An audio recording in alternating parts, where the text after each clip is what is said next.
আসসালামু আলাইকুম ওয়া প্রিয় ভিউয়ার্স, কেমন আছেন সবাই? আশা করছি সবাই ভালো আছেন।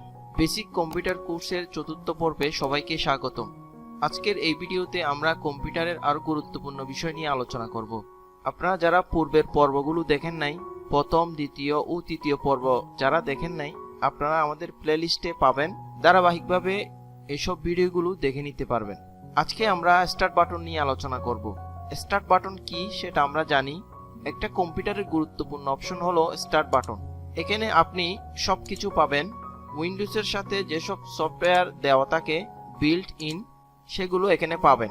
আবার আমরা যেগুলো ইনস্টল করে থাকি ওই সব সফটওয়্যারগুলো এখানে পাবেন। স্টার্ট বাটনটা কোথায় থাকে? আমরা যদি মাউস পয়েন্টারটা নিয়ে যাই, এই যে এই পাশে এখানে দেখেন স্টার্ট, অর্থাৎ এটা হচ্ছে স্টার্ট বাটন। আমি যদি এখানে ক্লিক করি মাউসের লেফট বাটন দিয়ে, তাহলে এই ধরনের একটা ইন্টারফেস শো হবে। এখানে দেখেন একটা স্কুল বাটন আছে। আপনি যদি এটা মাউসের লেফট বাটন দিয়ে নিচের দিকে টানেন, তাহলে দেখেন যে সকল সফটওয়্যার এখানে আছে সবগুলো আপনাকে দেখাবে। একটু খেয়াল করেন, এখানে হচ্ছে এ, অর্থাৎ এ দিয়ে যে সকল সফটওয়্যার আছে এগুলো প্রথমে দেখাবে। এরপর হচ্ছে বি, সি, ডি, এভাবে, অর্থাৎ লেটার অনুসারে আপনাকে ধারাবাহিকভাবে সফটওয়্যারগুলো আপনাকে দেখাবে। তো আমি যদি ডাব্লিউ লেটারের কোনো সফটওয়্যার কি খুঁজি, সেক্ষেত্রে আমাকে একটু নিচে আসতে হবে। যেমন ওয়ার্ড, এই যে এখানে দেখতে পাচ্ছেন এই ওয়ার্ডটা আপনি চাইলে এখানে যে একটা ইন্টারফেস আছে, এখানে যে খালি জায়গা আছে, আপনি চাইলে এই জায়গায় নিয়ে আসতে পারবেন। যেমন আপনার যে সফটওয়্যারটা সবসময় প্রয়োজন হচ্ছে, আপনি যদি চান ওই সফটওয়্যারটাকে এই জায়গার মধ্যে নিয়ে আসতে পারবেন। কিভাবে আনবেন? মাউসের লেফট বাটন দিয়ে আপনি এভাবে ড্র্যাগিং করে টেনে এখানে ছেড়ে দিবেন। ছেড়ে দেওয়ার সাথে সাথে দেখেন এখানে চলে আসছে। আপনি যদি চান আবার সেটাকে ডিলিট করতে, তাহলে এটার উপর রাইট বাটন ক্লিক করবেন।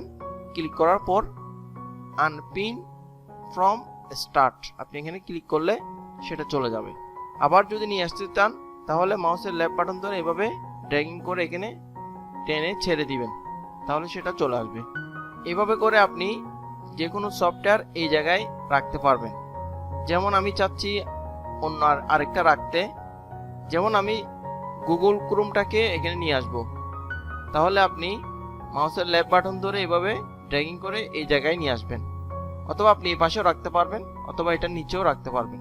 এভাবে করে আপনি সফটওয়্যার আনতে পারবেন, আবার এখান থেকে ডিলিট করতে পারবেন। যেমন আমি এক্সেলটা চাচ্ছি না, তাহলে আমি সেটা ডিলিট করব।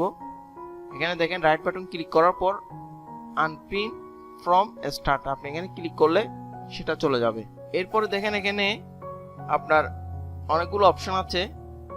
সেটিং, পিকচার, ডকুমেন্ট, ইউজারের জায়গায় যারা উইন্ডোজ জেনুইন ইউজ করেন, অর্থাৎ রিয়েল ভার্সন, আপনাদের কাছে এখানে কি থাকবে?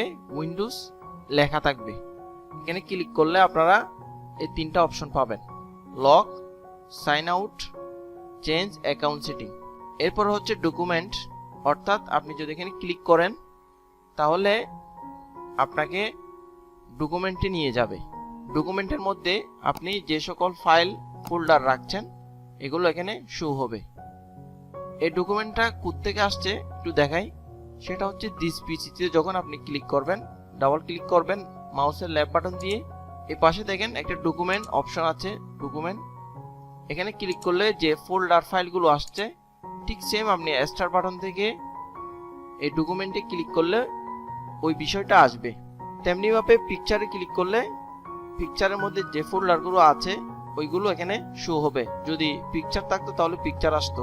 এটা কোথায় আছে? ঠিক সেম ভাবে আপনার দিস পিসিতে আপনি যখন ডাবল ক্লিক করবেন তখন ডকুমেন্টের নিচে যে পিকচারটা আছে ওই পিকচারটা এখানে স্টার্ট বাটনে আছে। এরপর হচ্ছে সেটিং। আমি যদি সেটিং এ ক্লিক করি, সেটিং এ যদি আপনি ক্লিক করেন তাহলে এই ধরনের ইন্টারফেস আসবে।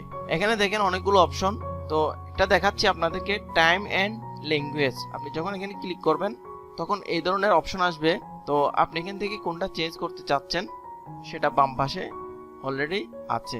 যেমন ডেট এন্ড টাইম, আমি এখানে ক্লিক করলাম। ক্লিক করার পর দেখেন এখানে আপনি চাইলে টাইম জোন চেঞ্জ করতে পারেন, অর্থাৎ আপনার লোকেশন অনুযায়ী আপনি টাইম জোনটা চেঞ্জ করতে পারবেন। এখানে পুরো বিশ্বের পুরো ওয়ার্ল্ডের টাইম জোনগুলো দেওয়া আছে। যেমন আমারটা হচ্ছে ঢাকা, সেজন্য আমি এখানে কি দিলাম, ঢাকা দিলাম।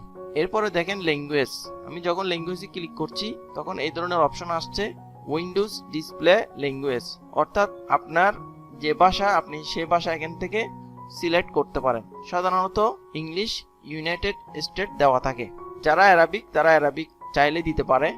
এরপর হচ্ছে বাংলা, সাধারণত আমরা ইংলিশ দিই কারণ আমরা ইংলিশে কাস্টমাইজ করতে যে কোনো বিষয় বুঝতে আমাদের জন্য ইজি হয়।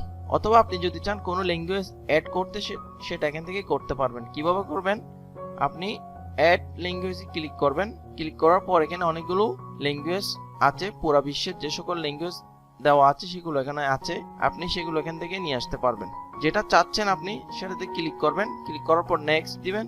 এরপরে অপশন আসবে ইনস্টল, ইনস্টলে ক্লিক করার পর সেটা এই জায়গার মধ্যে চলে আসবে, আপনি চাইলে এখান থেকে সিলেক্ট করে দিতে পারবেন। তো আমরা যেহেতু সাধারণত ইংলিশে রাখি, ইংলিশটাই থাকবে, কারণ বাংলা দিলে আমরা সেটিং বুঝবো না, আমাদের সমস্যা হবে।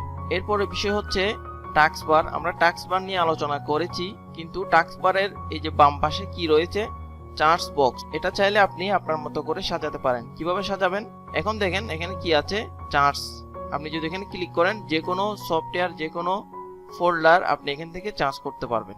যেমন আমি চাচ্ছি নোটপ্যাড, আমি নোটপ্যাডটা লিখলাম, এই যে এখানে চলে আসছে নোটপ্যাড, আমি জাস্ট এটার উপর ক্লিক করলাম মাউসের লেফট বাটন দিয়ে, তাহলে এটা কি হয়ে গেল, ওপেন হয়ে গেল। আপনি চার্জ বক্সটাকে আপনি চাইলে কাস্টমাইজ করতে পারবেন। কিভাবে করবেন, এই যে টাস্ক বার যেটা আছে আপনি এটার যে কোনো এক জায়গায় মাউস পয়েন্টারটা রেখে রাইট বাটন ক্লিক করেন, ক্লিক করার পর চার্জে আসেন, আসার পর দেখেন এখানে হিডেন, আপনি যদি হিডেনে ক্লিক করেন তাহলে আপনার চার্জ বক্সটা চলে যাবে, থাকবে না। আমি এখানে হিডেন ক্লিক করলাম, দেখেন আমার চার্জ বক্সের অপশনটা নেই। এটা আবার কিভাবে আনবো, আবার রাইট বাটন ক্লিক করবেন, চার্জে যাবেন, শো চার্জ আইকন, এখানে ক্লিক করবেন, তাহলে এটা আবার শো হয়ে গেল।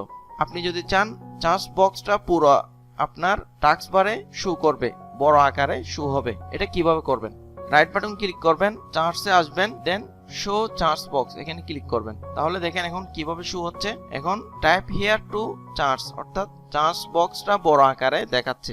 এভাবে করে আপনি চার্জ বক্সটা কাস্টমাইজ করতে পারবেন। তাহলে আজকের এই পর্বে আমরা আলোচনা করেছি স্টার্ট বাটন নিয়ে, পাওয়ার সেটিং নিয়ে, ডকুমেন্ট, উইন্ডোজ, পিকচার এগুলো নিয়ে আলোচনা করেছি, দেন চার্জ বক্স নিয়ে আলোচনা করেছি। আরেকটি অপশন আছে সেটা হচ্ছে পাওয়ার, যেটা আমরা আগে দেখিয়েছি। এখানে তিনটা অপশন আছে, একটা হচ্ছে স্লিপ, একটা হচ্ছে শাটডাউন, একটা হচ্ছে রিস্টার্ট। স্লিপে যদি আপনি ক্লিক করেন তাহলে আপনার কম্পিউটারটা ঘুমিয়ে পড়বে, অর্থাৎ স্লিপ মোডে চলে যাবে, আপনার সকল কার্যক্রম বন্ধ হয়ে যাবে, অর্থাৎ সকল প্রোগ্রামের কার্যক্রম বন্ধ হয়ে যাবে, কিন্তু কম্পিউটারটা অন থাকবে। আপনি যখন আবার মাউস দিয়ে ডাবল ক্লিক করবেন অথবা কিবোর্ড থেকে এন্টার প্রেস করবেন, অটোমেটিক সেটা জেগে উঠবে, স্লিপ মোড, এটা হচ্ছে স্লিপ মোড। এরপর হচ্ছে শাটডাউন, আপনি যদি কম্পিউটার বন্ধ করে দিতে চান একেবারে তাহলে শাটডাউনে ক্লিক করবেন।